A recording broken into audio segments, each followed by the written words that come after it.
Here are 3 things you must do when transplanting your veggies right now. Just do these 3 things and your peppers and tomato will be set up for success all season with fast growth and crazy production. The first important tip to do now is to add compost to your veggies at the time of transplanting. Compost is the foundation to plants that produce a lot for you. The cheaper way to buy compost is in bulk. If you could find a local composting yard that could deliver a whole dump truck load to you and you have enough plants to use it on, then that's a great way to buy compost. Or you could just buy 2 to 3 bags of either mushroom compost or cow manure compost, but make sure it's organic so none of the GMO grains that were being fed to the cow goes into your garden. What I got here is about half a bucket of some homemade potting soil that I made, and since this bucket is limited in space, as this is all the room that our plant is going to be able to get nutrients from, I'm going to mix it half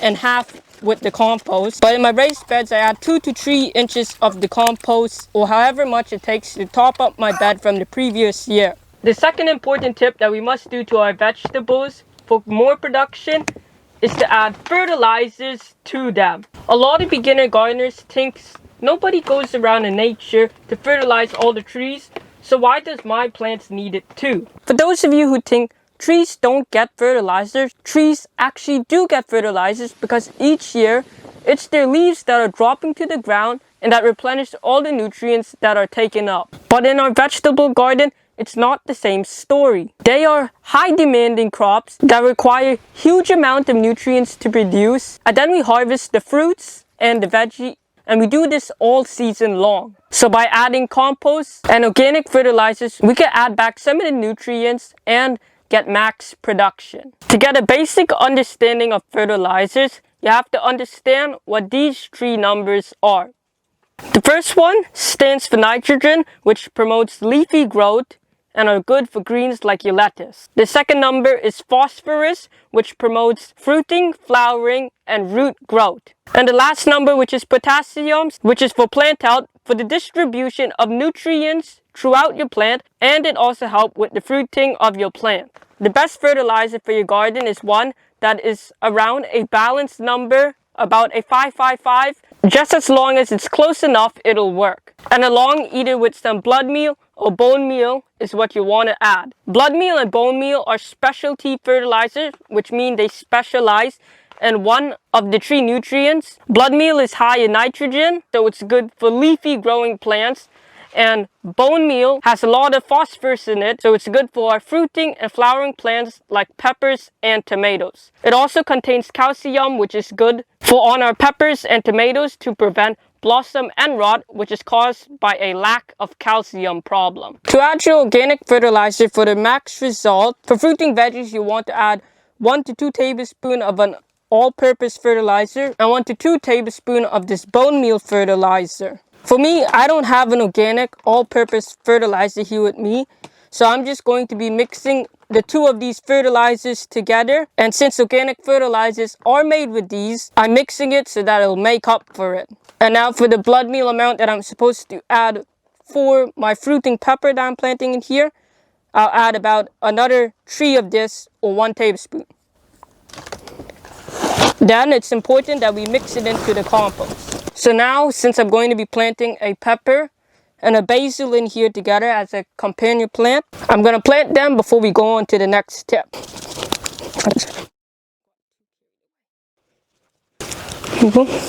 And instead of bone meal for veggies that you eat for the greens, you'll want to add 1 to 2 tablespoons of blood meal instead, since it's high in nitrogen.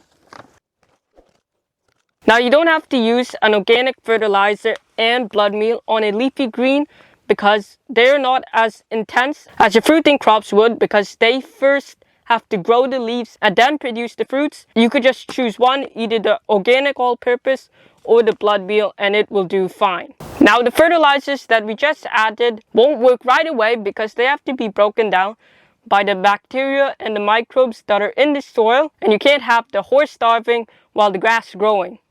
That's at least what they say. So the third important tip is you'll want to use some liquid fertilizers on your plant. Liquid fertilizers are already broken down and available to your plant as soon as you apply them, so we want to give it to our plants now. The Alaska fish fertilizer has an NPK of 511, so it's high in nitrogen. And the root booster fertilizer has an NPK of 515.5, which we're also going to use. So to make our liquid fertilizer, what I got is my watering can filled with water. This one is about 7.2 liters, and we're going to want to add about a tablespoon of each. Now you can do this before you fill your watering can. That way when you add the fertilizer, it will be mixed in by the water pressure. But since I had to bring it out to the greenhouse, I'm going to use a stick to do the mixing. And then we're going to water in all of our plants with it. And ideally, you want to keep feeding your plants with the liquid fertilizer. You'll want to do it consistently every 2 to 3 weeks until maybe the last month of summer for your fruiting plants, so that they could wind down and finish off the fruit that is still on them. This is the exact thing I did to my peppers the other year that were in containers. I watered them religiously with these fertilizers, and I had some great results with the fruiting and flowering that I got from them. But for leafy greens, you could do them less. You could do it maybe once or twice during the time from planting to harvest, and as long as you do the compost, they will be good.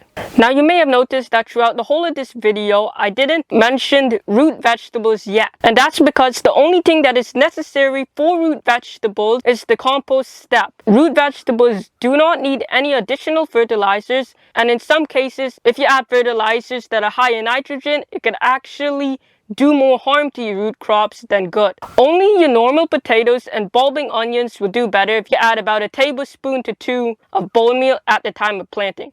A bonus 4 tip we must do now and throughout the rest of the growing season has to do with watering your vegetables the right way. Most people will hear things like, wait till the top layer of your soil dry out before you water, but this is actually wrong, both for seedlings and plants in your garden, in my experience. Here's the thing. Water is the #1 most important part of life.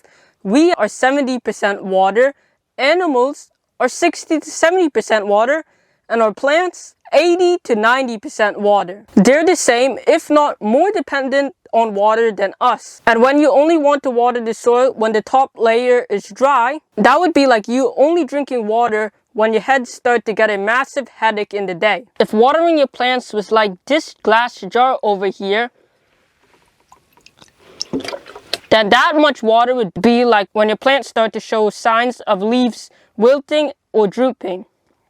The second state would be, which is the point at which your plants would start to show signs of stress, like pests would come to attack them more often, or if you have plants that are barely growing and have seen any growth in the past week, or that they are not fruiting or flowering when they're supposed to, then this would be the reason why, because we're not giving them enough water. Field capacity.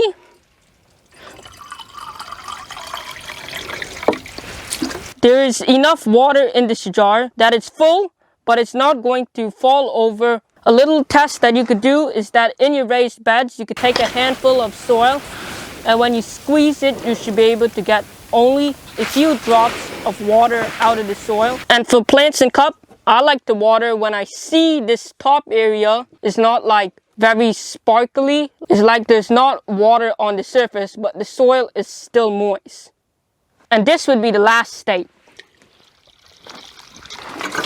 Treated soil would be like that, where there's just too much water that it's pouring out. Your plant's roots can't get any oxygen, and so they too are also stressed. Tweaker's out on the nice spring day where the snow is melting, and she wants some bread. Here you go. Other chickens coming too.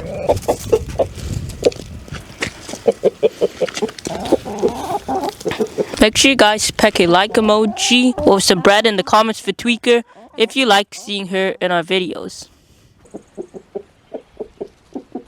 By the way, I will place link in the top of this video description to all of these products for your convenience, or their alternatives if I can't find the exact one. Before you know it, the fertilizer and the compost that we just added will break down by the microbes and the bacteria that are in the soil. And while you can't wait for that to happen, but what if there's a way you can multiply them fast and with a simple brown liquid? So make sure you watch this video right over here and learn how to make that brown liquid for your garden. Goodbye!